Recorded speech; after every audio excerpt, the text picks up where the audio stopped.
ইনি তার গান মন থেকে নয় বরং পেটের নারী বুড়ির ভিতর থেকে বের করে নিয়ে আসেন।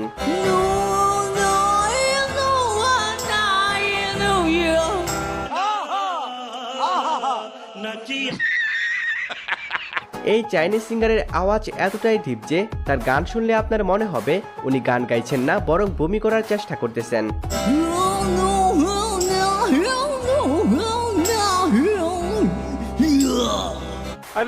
সো গাইস, এরপরে রয়েছে পাকিস্তানের জনপ্রিয় ফানি সিঙ্গার উস্তাদ আনোয়ার দরবারির গান।